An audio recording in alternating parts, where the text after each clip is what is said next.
வெள்ளை நிற பொருட்கள் தானம் செஞ்சா நமக்கு என்ன பலன் கிடைக்கும்? அது என்ன சார் வெள்ளை நிற பொருட்கள்? எங்களுக்கு விளங்கலையே அப்படின்னு கேட்டால், பால், தண்ணீரும் வெள்ளை தான், மோர், அதே மாதிரி தயிர். இந்த பால்னு சொல்லும்போது லிக்விட்லாம் கூட அதில் வரும்.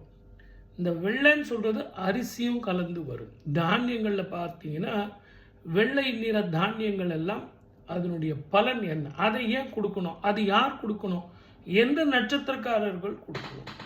அதே மாதிரி வெள்ளை நிற வஸ்திரம், வெள்ளை நிற முத்துக்கள், அதே மாதிரி சுக்கரனது அம்சம் பெற்ற வெள்ளை நிறமான வெள்ளி.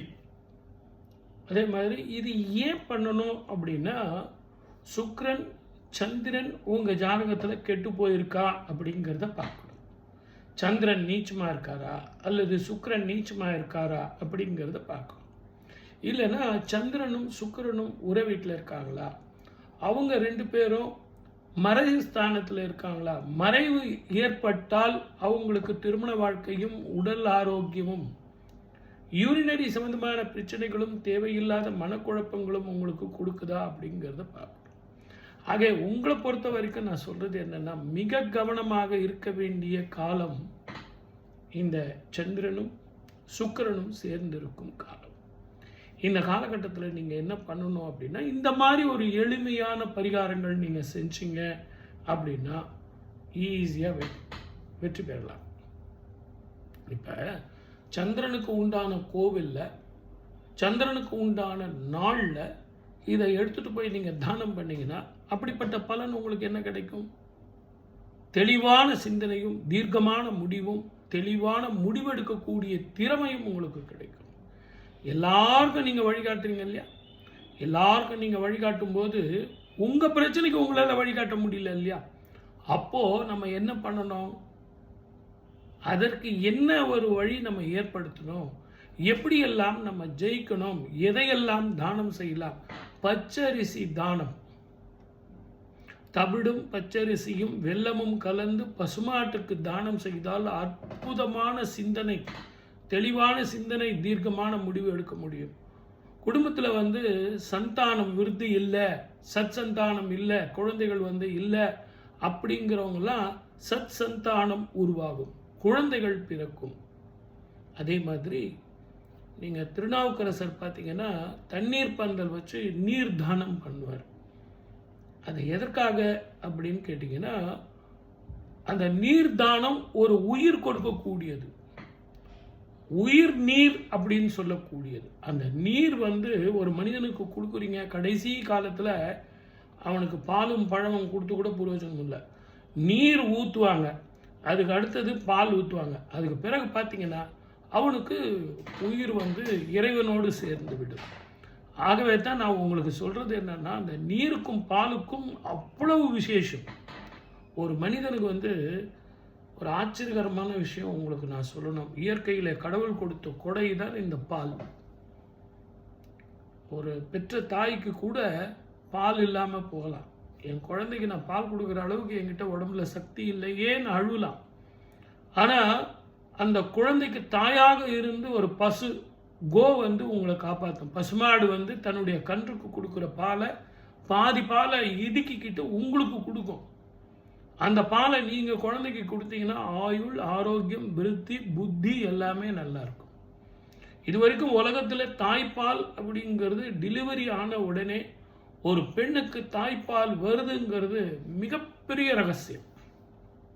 இறைவனது கொடை, இயற்கையில் இறைவன் கொடுத்த முதல் கொடை. ஒரு பெண்ணுக்கு என்ன இவ்வளோ பெரிய ஆபத்தில் இருந்து ஒரு புனிதமான குழந்தையை பெத்தெடுத்து மறுபிறவியாக வந்திருக்கிற உனக்கு இறைவன் கொடுக்கிற மிகப்பெரிய கொடை என்ன, அருட்கொடை அப்படின்னா தாய்ப்பால். ஏன்னா அந்த குழந்தைக்கு உணவு. இந்த அம்மாவுக்கு மறுபிறவிக்கு கொடுத்த வள்ளல், இறைவனே கொடுத்த வள்ளல், தாய் கொடுத்த வள்ளல். அது என்னன்னா தாய்ப்பால். ஆக அது வெண்மையாகத்தான் இருக்கும். எந்த நாட்டுக்கு போனாலும் அது வெண்மையாகத்தான் இருக்கும். தாய்ப்பால் அருந்தாத குழந்தை இந்த உலகத்தில் யாருமே கிடையாது. அது மிருகமாக இருக்கட்டும், மனிதனாக இருக்கட்டும், அப்படி அந்த பால் தானம் பண்ணுறதுங்கிறது, அதுலேயும் சிவபெருமானுக்கு பால் தானம் அபிஷேகத்துக்கு கொடுக்கறது, அதே மாதிரி பண்டங்கள் செஞ்சு சுவாமிக்கு நைவேத்தியம் பண்ணி பாலால் செய்யப்பட்ட பொருட்கள் தானம் பண்ணுறது, பால் சுண்ட காய்ச்சி அதில் ஏலக்காய் போட்டு சுவாமிக்கு நெய்வேத்தியம் காலையில் சாயந்தரத்தில் அம்மன் கோவிலில் பண்ணிங்க அப்படின்னா அதை விட புண்ணியமான தொழில் வேறு எதுவுமே கிடையாது. இதுக்கு நீங்கள் இங்கே போகணும், கபாலீஸ்வரர் போகணும், பார்த்தசாரதி கோவிலுக்கு போகணும், அந்த கோவிலுக்கு போகணும், இந்த கோவிலுக்கு போகணும். சார் அந்த கோவிலில் ரொம்ப ரஷ்ஷாக இருக்குமே சார், நான் போகிற நேரத்தில் மூடிடுவாங்களே சார், டெய்லி எப்படி சார் நான் போக முடியும் அப்படின்னா கவலையே படாதீங்க. எளிமையாகவும் இனிமையாகவும் இருக்கக்கூடிய உங்கள் வீட்டுக்கு பக்கத்துலேயே ஒரு கோவில் இருக்குது பாருங்கள், அந்த கோவிலுக்கு போங்க. காலையில் ஒரு முறை, சாயந்தரம் ஒரு முறை. நீங்கள் ரொம்ப பால் காய்ச்சி ஒரு லிட்டர் 2 லிட்டர் எடுத்துகிட்டு போகணுன்ற அவசியமே இல்லை. 1 டம்ளர் பாலில் அரை டம்ளர் அதை சுருக்கி காய்ச்சி அதை சுவாமிக்கு போய் நைவேத்தியம் பண்ணி நீங்களும் கொஞ்சம் சாப்பிட்டு எல்லாருக்கும் கொடுத்து பாருங்களேன். இது கிடைக்கும், அது கிடைக்கும், இது வரும், அது வரும். எப்போவுமே நம்ம ஏதாவது ஒன்று கொடுத்தா எனக்கு என்ன கிடைக்கும்? இப்போ கூட நம்ம ஷார்ட்ஸ் பார்க்கும்போது என்ன நினைக்கிறோம்? சார் நீங்கள் சொல்கிற பரிகாரம்லாம் செய்கிறோம், எனக்கு என்ன கிடைக்கும்? எனக்கு என்ன கிடைக்கும்னு எதிர்பார்க்காதீங்க. ஜோதிடத்தில் மிகப்பெரிய ரகசியம் அந்த வெண்மைக்கு உண்டு. மகாலட்சுமியினுடைய தத்துவம். லக்ஷ்மி அப்படின்னாலே செல்வம்னு அர்த்தம். அதை நீங்கள் கொடுக்க கொடுக்க கொடுக்க வீட்டில் செல்வம் பெருகும். கிரிவலத்தில் போயிட்டு நீர் தானம் பண்ணுறது, பால் தானம் பண்ணுறது, மோர் தானம் பண்ணுறது அற்புத பலன் கிடைக்கும். அந்த நீரில் பானகம், வெல்லம் கொஞ்சம் கலந்து அந்த பானகம் கொடுத்தீங்கன்னா அவங்களுக்கு டயர்டாகிடுவாங்க. அதுக்குன்னு சுகர் பேஷண்ட்டுக்கெல்லாம் கொடுத்தீங்கன்னா ஆள் தராத்தரம் தெரிஞ்சு கொடுக்கணும். நீங்கள் அவங்களுக்கு ஆரோக்கியத்தை கொடுக்கும், பலத்தை கொடுக்கும். கிரிவலம் நல்ல ஜம்முன்னு ஓம் நம சிவாய், ஓம் நம சிவாயன்னு சொல்லிட்டு கிரிவலம் வருவாங்க, கர்மம் போகும். அவங்களுக்கு உதவியாக நீங்கள் இருப்பீங்க. இந்த பச்சரிசி தவிடு சொன்னேன், அதே மாதிரி பச்சரிசி வெல்லம் கலந்து யானைக்கு கொடுத்தீங்க அப்படின்னா அற்புத பலன். இது வெண்மை நிறத்தில் உண்டான பலன்கள் நான் நிறைய சொல்லியிருக்கேன். இதே மாதிரி மஞ்சள் நிறத்தில் உண்டான பொருட்கள் தானங்கிறது ரொம்ப ரொம்ப விசேஷம்.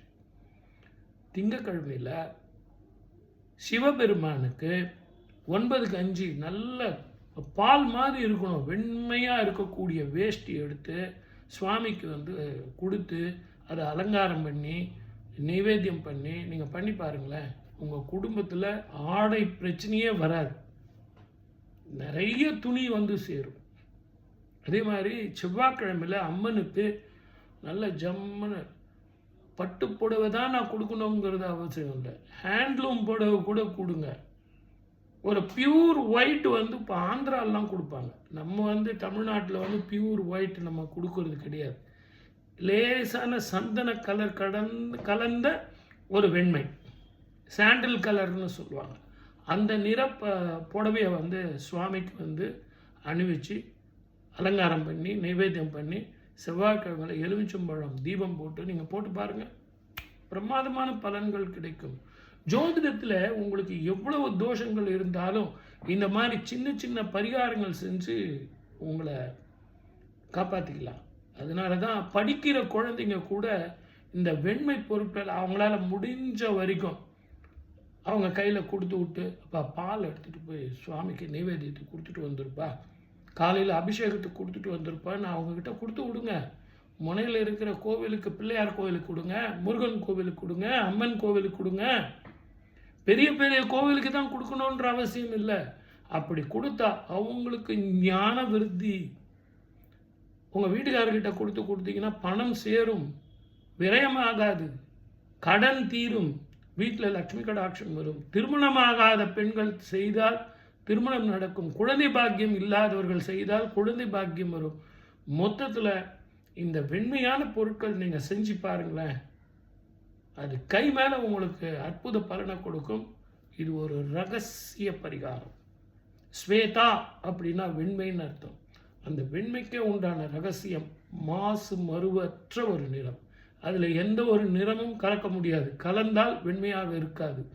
ஆகவே உங்கள் மன தூய்மையும் எப்படி தேங்காயில் வெண்மையாக இருக்கிற பருப்பு சுவாமிக்கு காமிச்சு என்னுடைய மனசு வெள்ளையாக இருக்குதுன்னு நீங்கள் சொல்கிறீங்களோ, அதே மாதிரி தான் இந்த நீர், மோர், தயிர், பால், இந்த வஸ்திரம், முத்து இதெல்லாம் தானம் செய்கிறது. சொல்ல வேண்டியதை சொல்லிட்டேன். நீங்கள் சப்ஸ்கிரைப் பண்ணிட்டீங்களா? உங்கள் நண்பர்கள் உறவினர்களுக்கெல்லாம் பண்ணுங்கள், சொல்லுங்கள். இதை நிறைய நம்ம பேசுவோம். சின்ன சின்ன பரிகாரங்கள், சின்ன சின்ன விஷயங்கள் நிறைய நம்ம பேசுவோம். நன்றி, வணக்கம்.